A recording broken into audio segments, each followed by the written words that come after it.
নমস্কার দর্শক বন্ধুরা, অনুরাগের ছোঁয়ার এক ইন্টারেস্টিং পর্ব নিয়ে আমি পৌঁছে গেছি তোমাদের সামনে। তো চলো বাংলা সিরিয়াল সমাচারে তোমাদের স্বাগত জানিয়ে আজকের পর্ব আমরা দেখে নিই। তো মুম্বাইয়ে তো পৌঁছে গেছে দীপা। এবার মুম্বাইয়ের দীপার জন্য কি অপেক্ষা করছে, কোন নতুন খবর বা কোন নতুন চমক দেখতে চলেছি আমরা। তো চলো দেখে নিই। স্বপ্নের শহর মুম্বাই, সেখানে পৌঁছে গেছে দীপা।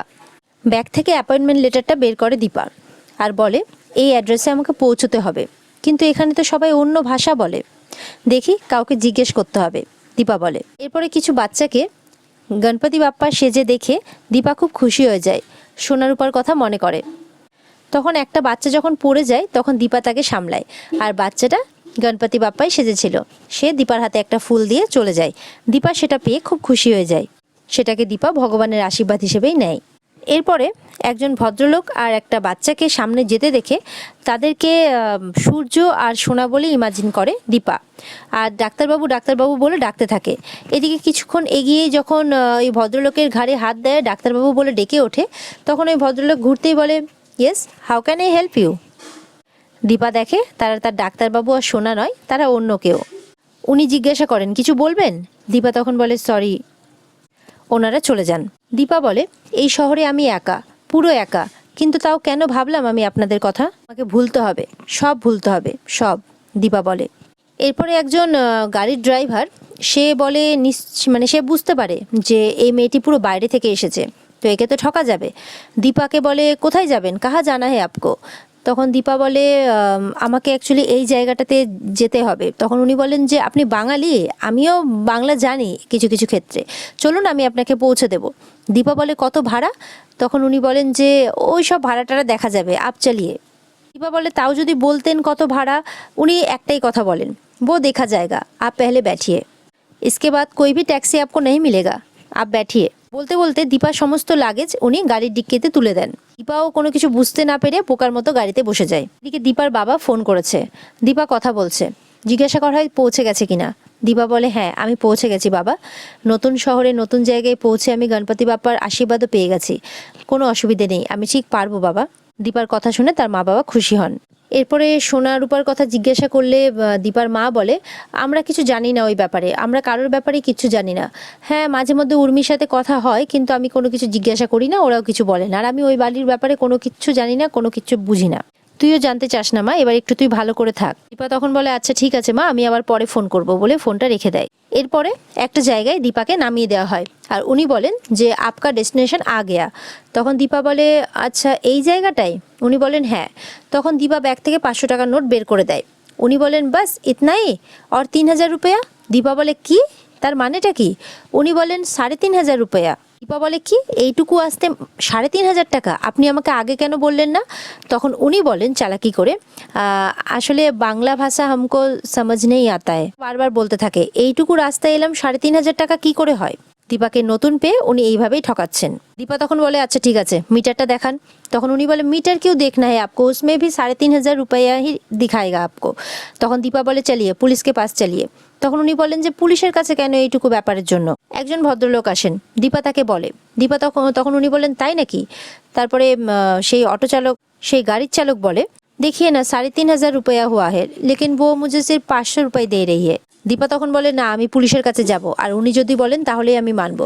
তখন দেখা যাচ্ছে ড্রাইভার সেই লোককে ইশারা করছে, আর ড্রাইভারের কথা অনুযায়ী সেই লোক বলছে যে, আরে ম্যাডাম ইতনা ঝামেলা কিউ কর রही है आप, না বড়া শহর है आप कहाँ जाएगी। ড্রাইভারের হয়ে কথা বলতে থাকে সেই লোক। দীপা তো অবাক হয়ে যায়, जो भाड़ा हुआ है दे दीजिए उसको। তখন দীপা বলে, কি বলছেন আপনি এসব, মুম্বাই মে ऐसे ही होता है। দীপা বাধ্য হয়ে দিয়ে দেয় টাকাটা, আর লোকটিও তখন, মানে ড্রাইভারও তখন ওই ভদ্রলোকের সাথে চলে যায় টাকা ভাগাভাগি করতে। দীপা বলে, এইভাবে আমাকে এই নতুন শহরে এসে সিদ্ধিদাতা গণেশ আমাকে আশীর্বাদও দিলেন, সিদ্ধি দিলেন, কিন্তু তার সাথে সাথে সব কিছু কেড়েও নিলেন। জানি না এই শহরে আমার জন্য আর কি কি অপেক্ষা করছে। এরপরে দীপা একজনকে অ্যাড্রেস জিজ্ঞাসা করে, আর সেই ভদ্রলোক দীপার ভাষা তো বুঝতে পারে না, তখন দীপা হিন্দিতেই বলে। তখন উনি বলেন যে, এখান থেকে পায়ে হেঁটে গেলে 1 ঘন্টা লাগবে, অনেকটা দূর। দীপা বলে, 1 ঘন্টা, কোনো গাড়ি পাওয়া যাবে? উনি তখন বলেন যে, না, এখান থেকে কোনো গাড়ি পাওয়া যাবে না। দীপা বলতে থাকে, লোকটা আমাকে এইভাবে ঠকালো, এইভাবে এখন আমি কি করব, কিভাবে পৌঁছবো? না না, যেইভাবেই হোক আমাকে সবটা নতুন করে শুরু করতে হবে, করতেই হবে। এরপরে দীপাকে চিন্তিত দেখে একজন ভদ্রলোক হেল্প করতে চায়, কিন্তু দীপা বলে না না, হেল্প লাগবে না। দীপা নিজে হাঁটতে থাকে। দীপা হাঁটতে হাঁটতে হাঁপিয়ে যায়, আর পারছে না। বলে যে একটা ট্যাক্সি নিলে হয়, কিন্তু না না থাক, যা টাকা আছে সেটাও যদি কেউ ঠকিয়ে নিয়ে নেয় তাহলে চলবে কি করে। এই বাকি রাস্তাটা হেঁটে এগিয়ে যাব, দরকার নেই ট্যাক্সি। এরপরে দীপা হাঁপিয়ে যায়, এক জায়গায় বসে পড়ে। দেখা যাচ্ছে দীপা যেখানে বসে আছে তার ঠিক পেছন দিকেই সূর্য একটা দোকান থেকে কিছু একটা দুজনের জন্য কিনে নিয়ে আসছে, সম্ভবত তার আর তার মেয়ের জন্য। সূর্য ফোন করেছে তার মেয়েকে, বলে বলো ডার্লিং, মাই প্রিন্সেস। ওদিক থেকে তার মেয়ে বলছে তুমি আবার দেরি করছো। সূর্য বলে তুমি তো জানো যে তোমার বাবা একজন ডক্টর, আর ডক্টরদের কত কত কাজ থাকে, বাবা ব্যস্ত থাকে, আমি যাচ্ছি বাড়িতে, বাবার একটু সময় লাগবে, আমি যাচ্ছি। ওদিক থেকে তার মেয়ে বলছে হোক কাজ, আমি কিচ্ছু জানি না, আমি 100 কাউন্ট করব, তার মধ্যেই তোমাকে আসতে হবে। সূর্য বলে জেদ করবে না মা। ওদিক থেকে তার মেয়ে বলছে আমি কিচ্ছু জানি না, তোমাকে আসতেই হবে। মানে ছোটবেলাকার সেই জেদ এখনো বজায় আছে। সূর্য বলে আমার কথা শোনো, আমি তো আসছি, আই এম কামিং। ওদিক থেকে তার মেয়ে কাউন্টডাউন শুরু করে দিয়েছে, 1 2 3 4 করে। সামনে দীপাকে দেখে সূর্য পেছন থেকে যে একজন মহিলা একটু কেমনভাবে বসে আছে, সম্ভবত অসুস্থ। তার মেয়েকে বলে, তার মেয়ে ওদিক থেকে বলছে ও তাহলে তুমি আমার কথা শুনবে না তো, আচ্ছা ঠিক আছে, তোমাকে আসতে হবে। সূর্য বলে আমি শুনছি মা, আমি আসছি বাড়িতে। সূর্য বলে এইটুকু ব্যাপারে রাগ করার কি আছে বলো তো মা। তখন ওই মেয়েটি বলে তুমি ছাড়া আমার কে আছে বাবা, খুশি হলে খুশি, রাগ হলে রাগ, আর দুঃখ হলে দুঃখ, আমি সবটাই তো তোমার সাথে শেয়ার করি বাবা। সূর্য এদিক থেকে বলে সেম হেয়ার মা, আমারও তো তুমিই সব মা, তুমি ছাড়া আমার আর কে আছে মা, আর কেউ নেই। আচ্ছা ঠিক আছে, ড্যাড তোমার জন্য মশালা কোল্ড ড্রিঙ্কস নিয়ে আসছে, তোমার ফেভারিট, ওয়েট করো, ইয়োর ড্যাড ইজ কামিং, ওকে। সূর্য মহিলাটিকে দেখতে দেখতেও দেখে না, গাড়ি নিয়ে চলে যায়। এদিকে দেখা যাচ্ছে হাঁটতে হাঁটতে সন্ধে হয়ে গেছে, দীপা আর পারছে না। ওদিকে একজন অটো ড্রাইভার এসে বলে আপকো কাহা জানা হ্যায়। দীপা বলে আসলে আমার কাছে বেশি টাকা নেই। তখন উনি বলেন আচ্ছা ঠিক আছে, টাকা লাগবে না, আপনি বসুন, আপনি আমাদের গেস্ট আছেন, আমার বাড়ির সামনেই, আমি নিয়ে যাচ্ছি আপনাকে। দীপা মনে মনে ভাবতে থাকে একটা শহরে বিভিন্ন রকমের লোক থাকে, কেউ আমাকে ঠকালো, আর কেউ আমাকে এইভাবে বোন বলে নিজের হাতটা বাড়িয়ে দিল। সত্যি এই পৃথিবীটা বড় অদ্ভুত। এরপরে দীপা সেই অফিসের সামনে এসে জানতে পারে যে সেটা তো বন্ধ হয়ে গেছে কোয়ালিটি ইস্যুর জন্য। একজন ভদ্রলোক বলে যে আপকো জানকারি লেকার আনা চাইয়ে থা। তখন বলে ভদ্রলোক চলে যায়। দীপা তো এবার বিপাকে পড়ে যায় যে সে এবার কি করবে, কারণ যেই কাজের ভরসাতে সে এখানে এসেছে সেই অফিস তো একদম বন্ধ হয়ে গেছে, কবে খুলবে তার কোনো ঠিক নেই, সবাই পালিয়ে গেছে।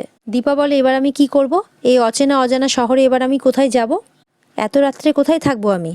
দীপা বলে খিদেও পাচ্ছে, আশেপাশে একটা দোকানপাটও খোলা নেই, দেখা যাচ্ছে সামনে একজন ভিক্ষুক মহিলা ভিক্ষা করছে।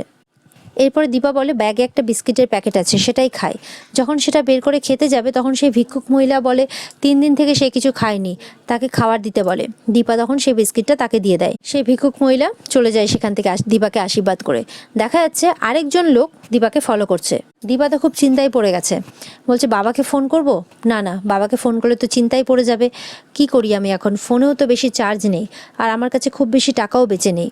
এই ভাবতে ভাবতেই সেই লোক সেখানে চলে আসে। দীপাকে বলে বাঙালি মনে হচ্ছে।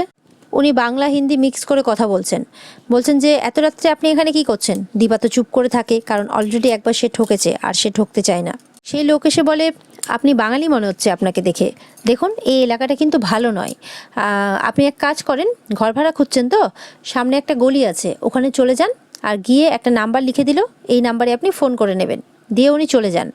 দীপা তখন চিন্তা করতে থাকে কি করব, যাব, এত রাতেই বা কোথায় যাব, একবার গিয়ে দেখি যদি কোনো ব্যবস্থা করা যায়। দেখা যাচ্ছে যে গলিতে দীপা ঢুকে পড়েছে সেখানেই তো রাস্তা শেষ, একটা ফাঁকা নির্জন জায়গা, অন্ধকার জায়গা। দীপা বলে এ কি, এখানেই তো রাস্তা শেষ, তাহলে কি আমি ভুল জায়গায় এসে পড়লাম। এরপরে আবার রাস্তা ধরে দীপা হাঁটতে থাকে, তখন সেই লোকটি সেখানে চলে আসে। লোকটি তো ধূর্ত শয়তান, সে দীপাকে ফাঁসাতে চাইছে, দীপার সাথে বদমাশি করতে চাইছে। দীপাকে এসে বলে কি ব্যাপার, ঠিকানা পেলেন না। দীপা বলে আপনি কোন ঠিকানা দিলেন, এখানে তো রাস্তা শেষ। লোকটি সঙ্গে করে আরও লোক নিয়ে আসে, আর দীপাকে বলে রাস্তা নেই মিলা, আপ মুঝে ব্যাগ দিয়ে দিজিয়ে। দীপা তখন বলে ব্যাগ দিয়ে দেবো মানে। তখন লোকটি বলে আর তো যাওয়ার কোনো রাস্তাও নেই। এরপরে তারা দীপার সাথে জোরাজোরি করতে থাকে ব্যাগ নেওয়ার জন্য। দীপা তাদেরকে ব্যাগ দিয়ে মেরে ফেলে দেয়, দীপা পালাতে থাকে, কিন্তু তারপরেও দীপাকে ধরে নেয় তারা।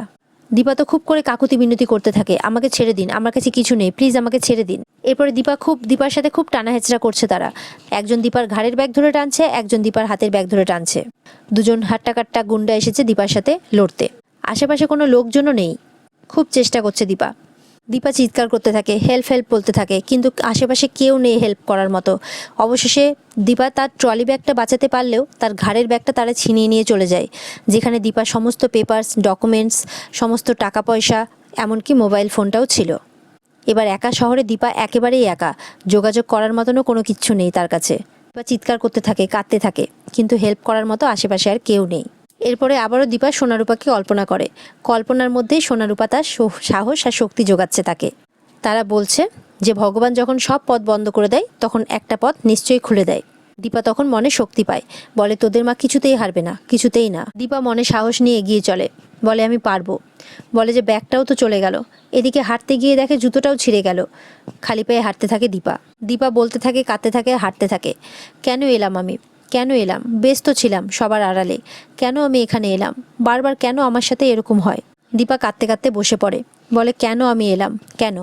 আর এখানে আজকের পর্ব শেষ হয়ে যায়। তো বন্ধুরা, পর্ব যদি ভালো লেগে থাকে অবশ্যই লাইক, কমেন্ট আর সাবস্ক্রাইব করে দেবে। দেখা হচ্ছে তোমাদের সাথে আগামীকালকে এরকমই আরেক ইন্টারেস্টিং এপিসোড নিয়ে। ততক্ষণ সবাই ভালো থাকবে, টাটা।